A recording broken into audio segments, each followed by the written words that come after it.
Hello, everyone. Welcome back to the NAESP Principal Podcast. This is one of your hosts, Liz Garden. I am the proud principal of the Henry P. Clough Elementary School in Mendon, Massachusetts. And I also have the privilege of being a fellow for NAESP's Center for Innovative Leadership. And I'm going to turn it over to my co-fellow to introduce himself and our special guest today. Hey, everybody. Nice to be with you. This is Scott McLeod, Professor of Educational Leadership at the University of Colorado, Denver. And like Liz, I'm the other fellow for NAESP's Center for Innovative Leadership. We're about halfway through our tenure, I think, and we've been having a blast. And so we are looking forward to the next year and a half before they kick us out and give somebody else our jobs. So we're very excited today to spend some time with Francesca Peck. Francesca is the principal of Polaris Charter Academy in Chicago, Illinois. And in this episode, we're going to really try and unpack what powerful social emotional learning, or SEL, looks like in a middle school deeper learning environment. Francesca, before we dive into the details, let's start by having you introduce yourself a little further to our NAESP audience. Tell us a little bit about who you are, what you do, how you got to this point in your career, whatever you want to share. Thank you. Thanks, Scott. Thanks, Liz. And thanks for the honor of having this chat with you today. I'm really excited. My first podcast, and I'm ready to roll here. A little bit about me. I've been an educator for 25 years now, but my career really took flight in 2007 when Polaris Charter Academy was founded. I joined the team as a founding teacher. So my tenure here has been a long tenure, 18 years. I've pretty much done it all in my school. I've taught every grade level as an anchor to new grade levels and really holding the culture and the institutional knowledge. I've worked my way through many hats here in the growth of this organization. And I am really proud to say that I sit here with you as a principal this year, my first year as a principal, and I'm learning so much. And just can't wait to share some of the insights and some of the things that we have learned here at Polaris with our audience today. That's fantastic. And for those of you who don't know, Polaris is, a really strong EL education school, often recognized as sort of one of the flagships in the network in terms of receiving lots of visitors and doing Yes. stuff really, really well. So we're happy to profile the Academy today. So I'm going to tell a little story before I hand things back to Liz and Francesca. So I had a chance to visit Polaris maybe a year and a half or so ago, and had this wonderful sort of tour of the school, got to talk with teachers, visited classrooms, sat in on a whole school assembly, which was fantastic. And then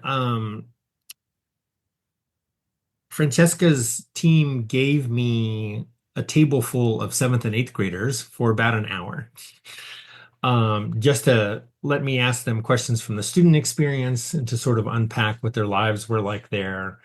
And I'm telling this story because I want everyone to think about a time when they had the opportunity to sit down with a group of friends who's known each other for a long while and just think about what that dynamic feels like, right? Like you're sitting around, a bunch of chairs with some of your best friends you've known for a long time, and just think about the care that you give each other in that dialogue, the really deep listening, the really strong empathy, the preservation of the conversation space to make sure that everybody is heard. If you interrupt somebody accidentally, you apologize and be like, "Oh, I'm so sorry," please continue on. I didn't mean, just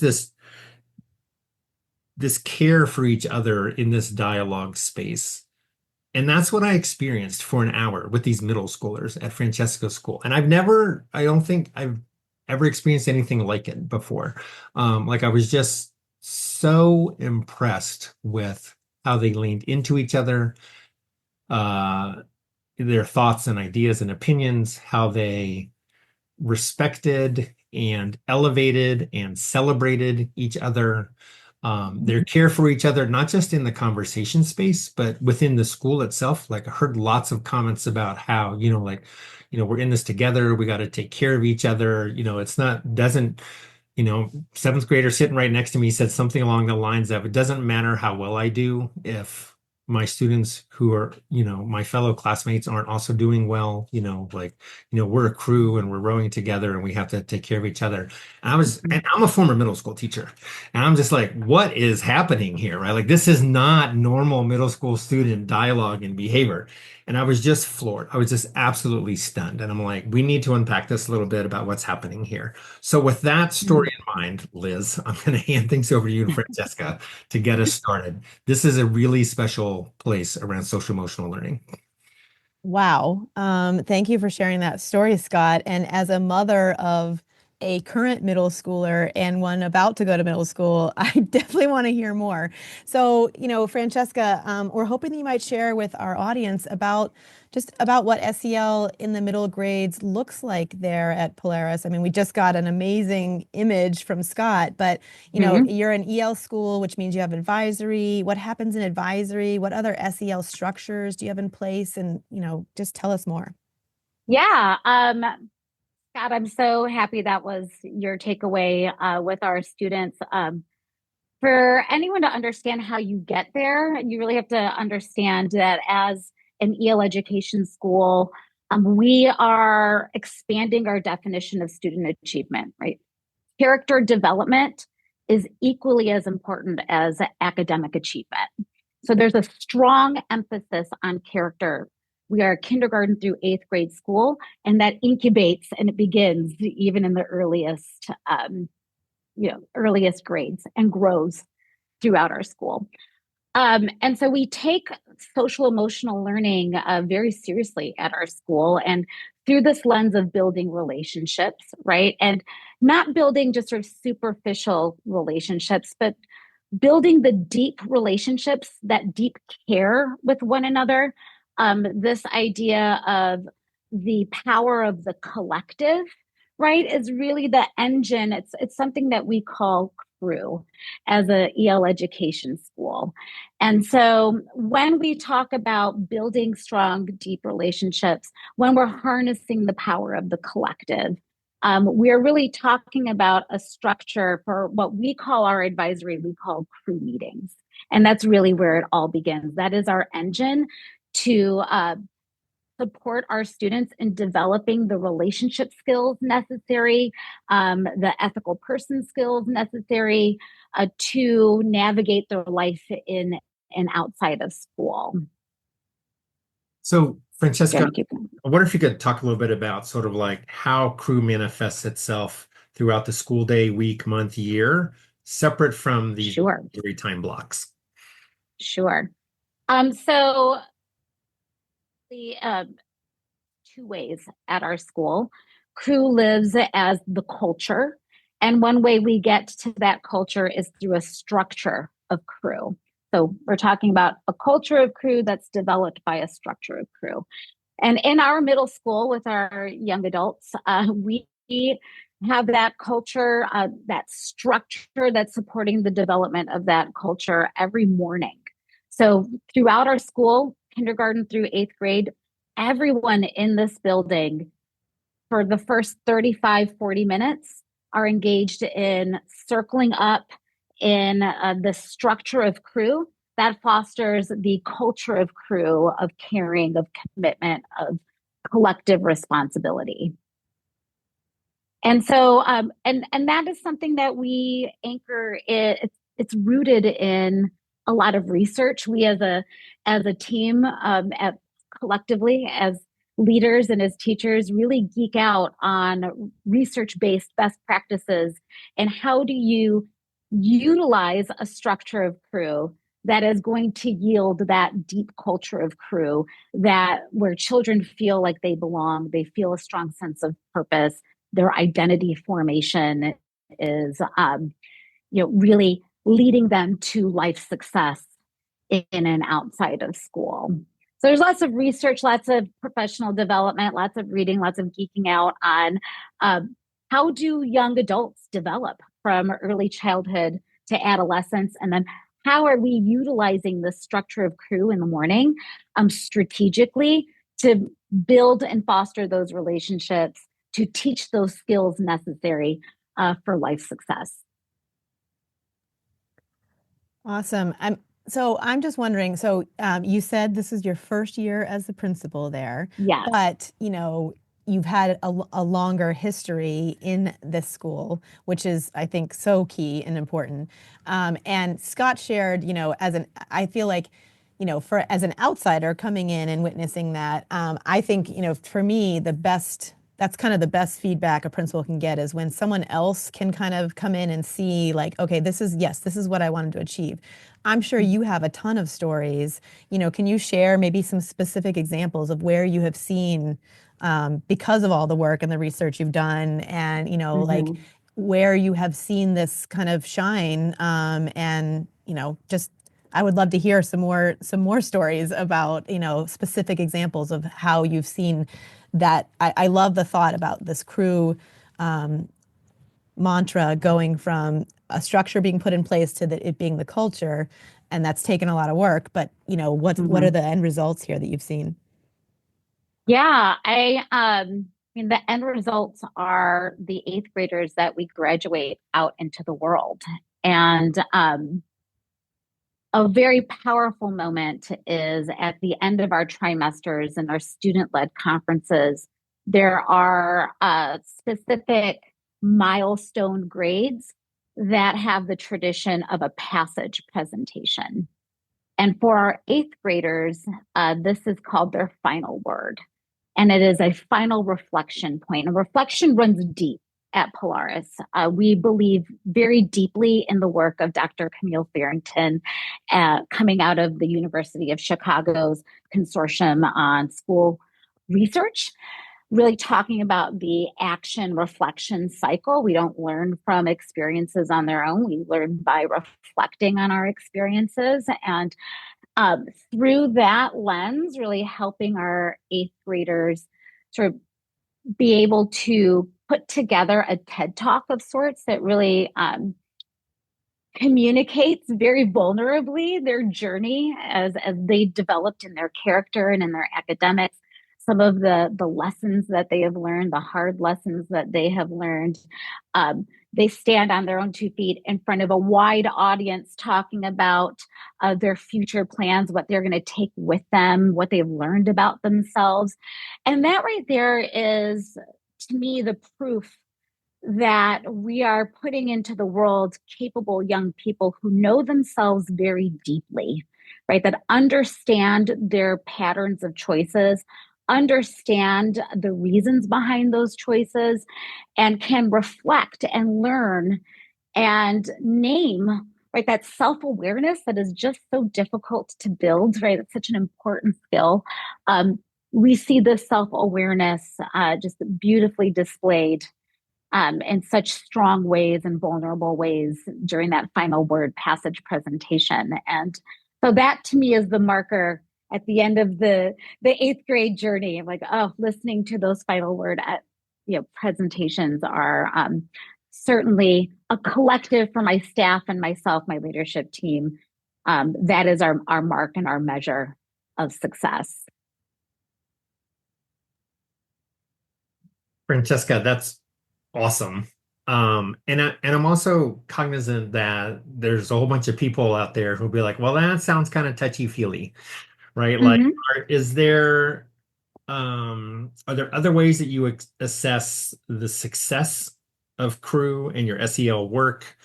Are you seeing the benefits of this SEL work in other areas such as academics, discipline, tardies attendance, like whatever, like there's lots of sort of like other things that we could look at beyond these amazing eighth grade testimonials, which, awesome sauce.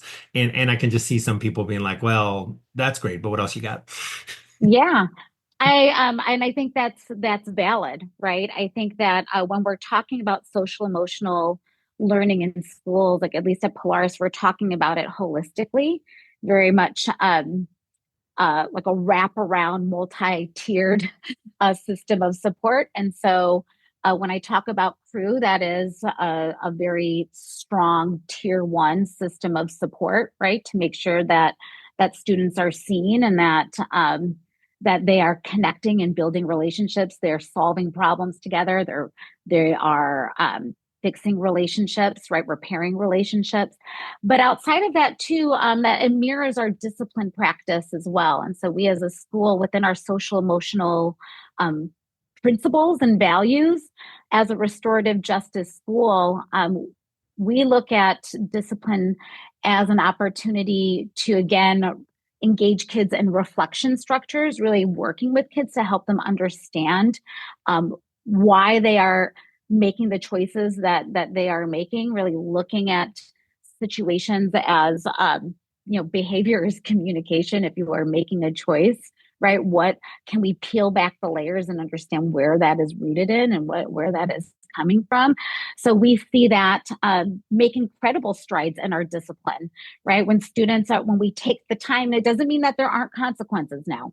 All right. This does not mean that there are not serious consequences when you disrupt or when you are breaking the norms and the social contracts in your classrooms. But there's that aspect of I see you and I want to help you understand why you are doing what you are doing. There's almost like a therapeutic aspect to it, right? That leads to a reduced repetitive behaviors that are disruptive. So we see that in our discipline. We also use crew to set the standards for the day and build some skills that do translate into the academics, right? So if we are doing some highly collaborative group work project, we're going to design that crew, that tier one intervention time to really build some skill and build some knowledge on how do we collaborate with one another. It's a proactive stance, right? We know that developmentally students have these sort of challenges when they're trying to collaborate. So, okay, we're going to design crew, we're going to set kids up so that when it comes time in the academics, we can go, oh, remember when we did that back in crew? This is our strategy. This is what we're going to do, right? And so we do see that when you take that proactive approach, it does, it helps students, it empowers students to be able to take ownership and responsibility in their learning. And you're not so much on the defense, you're more on the offense. You're reducing the opportunity for kids to, make choices that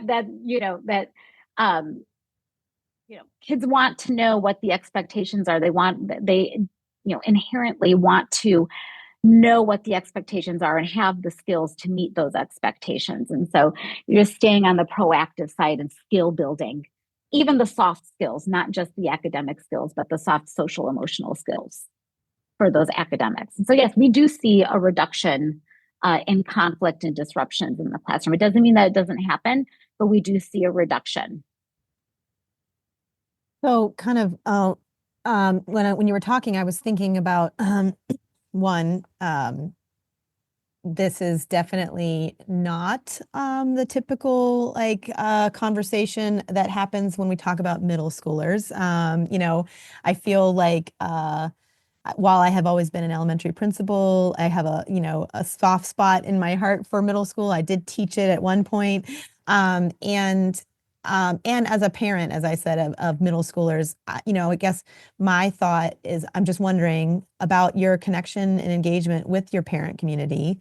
How much how much are they involved, or are you educating them as well? And then actually too, I kind of secondary is like, how do you see this this whole structure and culture that you've developed, then also helping the kids branching out into their larger community and outside of school? So, yeah, it was something that permeates all the different groups within the ecosystem of the school. And so we talk about staff as a crew. We also talk about our families as a crew.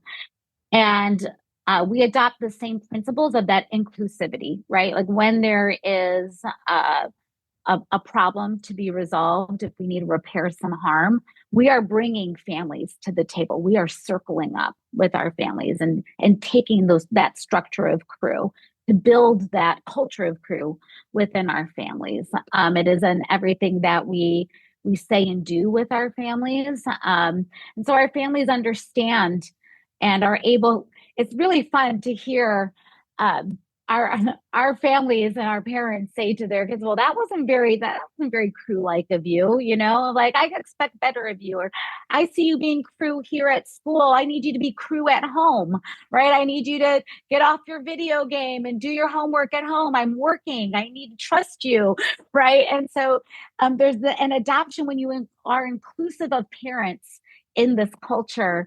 They begin to it begins to permeate into their home lives, and they're starting to make connections between home and school. And that is really those special moments in those meetings are like, yeah, parent, like, yeah, mom, yeah, you should be crew at home with your mom. She's working really hard, and it resonates with kids because we're all saying the same thing. We all believe in the capacity of that young person to be able to meet those expectations.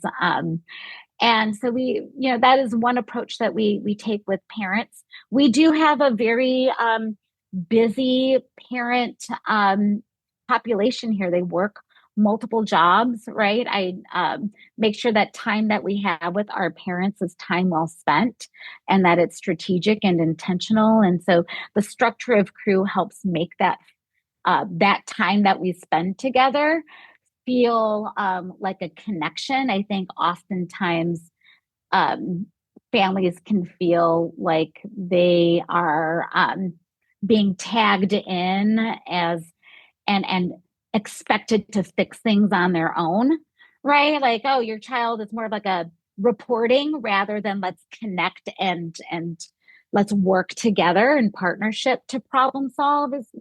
And so that structure of crew, just really that language piece, that culture piece, that helps parents enter and know that they are a critical part to a child developing the skills, learning from their mistakes, moving forward, growing and improving in the way they are navigating their life in and outside of school. I wanted to repeat, because if you're listening, if people are listening to this podcast, Francesca said something that is like a beautiful sentence. She said, we all believe in the capacity of these kids, and that is so important. And sometimes I think that, that is a very difficult but important culture to build where everybody is believing in the potential of all kids. So I wanted to repeat it because if you didn't hear it, you should go back and listen again. Yeah. And that's where that SEL, I think, when we're talking about adolescents, they have to be surrounded by a community that believes in their potential and their capability to meet high expectations, right? It's not my job to teach. So we have something called the 5 points of Polaris, right? Every school has their pillars, their values, their character traits that they that language, a lot do, maybe not every, but a lot do. And for us, we have our 5 points of Polaris, and they are integrity, they are compassion, exploration, critical thinking, and active citizenship. And it's not my job, it's not my teacher's job to teach you integrity. You have integrity. As a human being, you are inherently born with integrity, with compassion. It's my job to help you identify it in yourself and in others. It's my job to help you, especially in the middle school, understand when you activate it and when you don't, and why. Help you understand that, right? But I believe that you have integrity. I believe, it's not a deficit standpoint. It's more of an abundance and let me invest, an investment standpoint. And that is how we get our young people to really to grow and be vulnerable and to thrive in the environment because there is that strong belief. So I'm going to make a couple observations here. I think one is I'm struck by the difference between what Francesca just said and how she talked about the pillars of Polaris versus what we see in a lot of other schools where their pillars are often used around sort of like behavioral control rather than student empowerment and community building, right? So, I walk in a lot of schools and you'll see posters like, we're the Bears, we roar, right? And roar stands for responsible, on task, accountable, and respectful, right? And those are like total PBS style behavior modification control expectations, right? Which have a very different vibe than sort of what Francesca just described here, right? And so, pillars around control are different from pillars around empowerment. And I think we just heard Francesca talk a lot about empowerment, community building. And I think I'm going to try and make this connection back to your learning model, Francesca, is that, if you think, like, I think most elementary school classrooms do a pretty nice job of building community within, the room, right? The usually single teacher and 25 to 35 kids, hopefully, they build a community together during the year, and it's usually pretty great. And then as kids start to transition to middle school, and then of course into high school, their schedule starts getting broken up. They're walking down the halls to visit different classes and different teachers and different spaces of the building, and that kind of gets lost, right? Like you're kind of hopping from teacher to teacher and mini community to mini community, and we see the discipline data and the student engagement data that shows that significant engagement drop-offs starting in middle school and heading into high school, right? As kids feel less connection to their school, they feel a lower sense of belonging. Beliefs around efficacy start to drop. Like there's all kinds of stuff that happens there, right? And I think what I'm hearing you say is that you're trying to directly counter that, and that SEL is an important part of that, right? And I think what we see in a lot of schools is we see middle schools and high schools in particular, they'll purchase an SEL curriculum, but they sort of go through it half-hearted, right? Like, okay, it's October 15th, so that means we're doing activity 3.8, everybody. So open up the binder and flip to that, and we have this fakey 25-minute activity that we're supposed to do this week, and nobody's really into it. The teacher's not into it, the kids aren't into it, whatever, right? And that's SEL work in a lot of traditional schools is just sort of this, it's like, well, we know we need to do this, it's important, but it's never really integrated into the learning model or the school model. It's sort of this add-on once a week that has absolutely no impact and no buy-in from a lot of people, right? And I think part of that is because your learning model requires deep collaboration and cooperation, peer-to-peer student work, right? So it's not just students co-residing in a classroom responding to what the teacher tells them to do, or the software tells them to do, or the curriculum tells them what to do, right? It's like deep interdependence between kids in order to get the learning work done. And it feels to me that in that kind of environment, I'm going to get off my soapbox here, that this SEL work is absolutely vital for academic success, because you can't work together on a complex, long-term, multi-week project or initiative or challenge if you can't work together and if you don't respect each other and you don't understand each other. Whereas in a traditional school where you're just bouncing through all these little micro assignments and the only person you're accountable to is the teacher or the school, not the other children in the room with you, right? Then you can get away with that. Yeah, I would agree, Scott. I think to me, what stands out is the word value, right? Like we make sure that learning is valuable to our students, right? Like that is a huge piece of that container that safe container that allows students to really employ the skills that they're learning and developing and hone those skills that they're learning and developing has to be done through compelling topics, right? I have to care about what I'm doing. I have to care that we do this with quality. I have to care that, there's an audience, right, that is waiting for us to deliver this work, that's going to give me feedback on this work, right? And to be able to collaborate with one another in ways that move the work forward towards that quality definitely takes strategic and explicit attention throughout the day, not just in crew, but throughout the day, but definitely building those skills so that students are able to collaborate in the ways that we know that is necessary for the ever evolving future ahead of us. We're always asking ourselves, what is the world going to look like in 20 years? And what kind of skills do our young people need in order to navigate this ever evolving world that we are living in? What role does technology and social media and AI play in this? And how are we looking at kids holistically and all of the things that are in society coming down the pipeline? How are we bridging the gaps that might be there, and how are we helping kids navigate through very compelling projects that employ all those skills and hone all those skills that we're trying to build? Yeah, and I'm sitting here listening to both of you, and I just think, if there's ever a time where we need to be creating good, compassionate, collaborative, reflective human beings, the time is now. Yeah. And so I feel hopeful for our future when I hear about the kinds of people that you are working with, growing with, learning with, and hopefully sending out into our world. So thank you, Francesca. This has been an amazing conversation.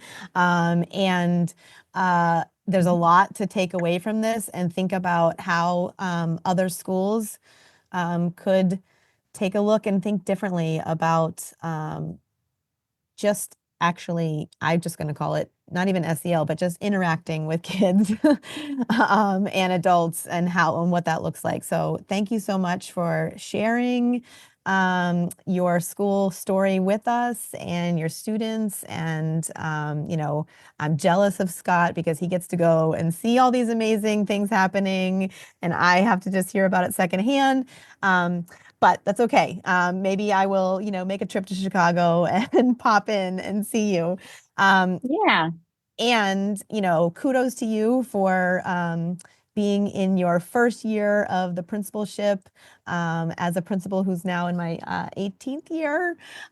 It is an amazing job, and you can just feel and hear. I know people can't see Francesca, but I can. And like just the joy that is coming from her presence, you're in the right job and you're doing the right work. So thank you for that.